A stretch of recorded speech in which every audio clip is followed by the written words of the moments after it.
তো বন্ধুরা, আমি তোমাদের কাছে একটা ভিডিও শেয়ার করছি, তোমরাই বলো, কমেন্ট করে জানাও আমি কি করব। আমাদের বাড়ির লোক কাজে যায় না, খুব কম কাজে যায়, কিছু বললে ধরে মারে, মারধর করে, অত্যাচার করে, মদ খায়।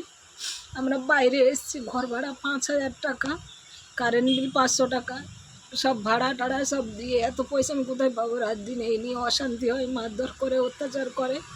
আমি আগে কোনো দিন ইউটিউব, ফেসবুক কি ভিডিও ছাড়া এসব কিছুই জানতাম না। ওই আমাকে চ্যানেল বানিয়ে দিয়েছে। আজ 2-3 বছর আগে চ্যানেল বানিয়ে দিয়েছি। যখন পোর্টবিলারে থাকতাম, কাজে নিয়ে যেত না, নিজেই কাজে যেত, আর্মি লাইনের ভিতরে কাজ করতো। আমি এখানে ক্যামেল বেগে এসে ওর সাথে কাজেই যেতাম। কাজে নিয়ে যায় না, কিছু না, কাজ ছেড়ে দিয়েছি। দিয়ে দোকান খুলে দিয়েছে, দোকান চালাই, ধরে মারধর করে, অত্যাচার করে, মদ খায়। কিছু বললে জিনিসপত্র ঘর থেকে বের করে দেয়, মেরে ধরে তাড়িয়ে দেয়। তোমরাই বলো আমি কি করব? তোমরা যা বলবো আমি সেইটাই করবো, তোমরা কমেন্ট করে জানাও। মদ খায় বলে ঝগড়াঝাটি, মারামারি হয়ে থানা ফাঁড়ি হয়ে গেছে, থানা টানা সব হয়ে গেছে। থানার থেকে বলে দিয়েছে দুদিনকে আলাদা আলাদা থাকতে। তাও মদ খায়, এখানে আসে বারবার বলে আমি তাকে ডেকে নিয়েছি, দিয়ে এক জায়গায় থাকি, এক জায়গায় থাকে। ডেলি ঝগড়া, মদ খায়, মারামারি করে, কাজে যাওয়ার কথা বললে অশান্তি করে। তোমরাই জানো কী করবো। ডেলি ডেলি, এখন আমার 40 বছর বয়স, ডেলি ডেলি এরকম রাত দিন ঝগড়া, অশান্তি, মদ খাবে, মারবে, ধরে ধরে, কে সহ্য করবে এরকম?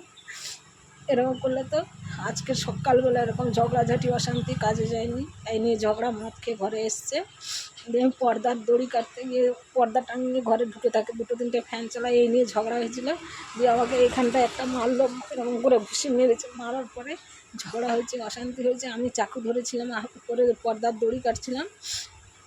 আমাকে উল্টো পাল্টা মা বাবা বোন তুলে খিস্তি মারামারি করছিলো, তাই জন্য আমি ওকে মারতে গেছি। এরকম হয়েছে, তুমি আরেকবার খিস্তি মারো, আমি তোমাকে জুতো দিয়ে মারবো, এই কথা বলেছি বলে আমার হাত থেকে নতুন চাকু ওই নিয়ে এসছে। চাকু এরকম হাতে মুঠো মেরে রেখেছে, এরকম করতে গেছে, আর ওর হাতে এইখানটা লেগে এরকম কেটে গেছে। সঙ্গে সঙ্গে আমি পাতা দিয়ে, ওষুধ ছিল ঘরে, ওষুধ দিয়ে লাগিয়ে ধুয়ে ওকে বলেছি যাও মেডিকেলে যাও, সেলাই করে আসো, ওষুধ নিয়ে আসো। যায়নি।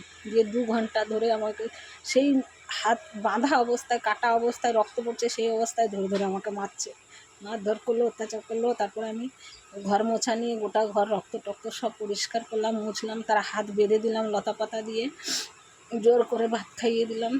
দিয়ে তাকে পাঠিয়ে দিলাম মেডিকেলে। যাও, কোথার থেকে, সাব সেন্টার থেকে না ওষুধের দোকান থেকে ওষুধ কিনে নিয়ে এসে ঘরে এসে শুয়ে আছে। আমি কিছু বললেই আমার জিনিসপত্র নিয়ে সব বের করে দিচ্ছে, মারছে, ধরছে।